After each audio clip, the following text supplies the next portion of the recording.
Many people are keen to ensure they reduce their estate's future liability to inheritance tax by engaging in tax planning to reduce or mitigate the tax bill.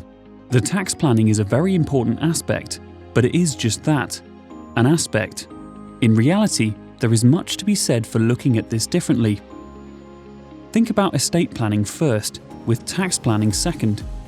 The two are symbiotic, but should be led by estate planning. How does estate planning differ from inheritance tax planning? And how can you go about making sure you find the best solution for your situation? Estate planning is about taking steps to protect your estate for future generations, not especially about reducing tax.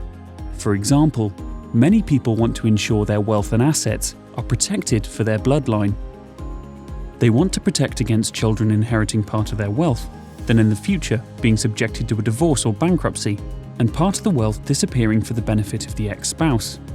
In the case of bankruptcy, this will be for the benefit of creditors. Making plans today to ensure wealth and assets remain in the bloodline and future inheritors are themselves protected is an example of estate planning.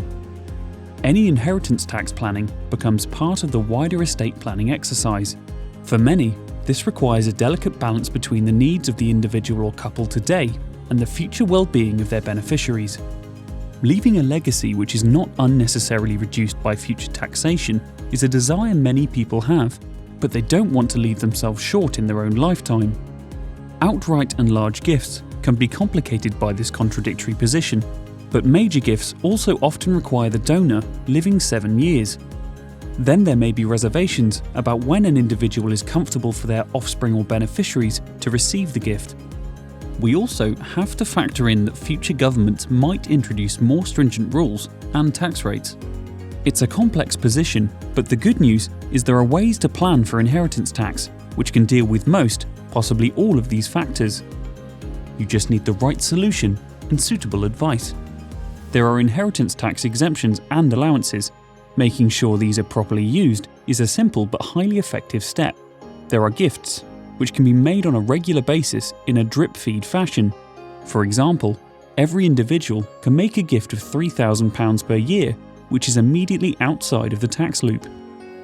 There are investment schemes, such as the Enterprise Investment Scheme, where the value of the invested sum is outside of an estate for inheritance tax purposes after just 2 years.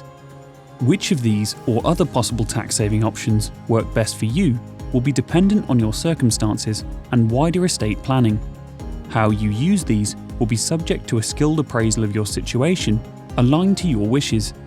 The key is to make sure the estate planning and inheritance tax planning are coordinated into a plan which meets all your requirements, both short and long term.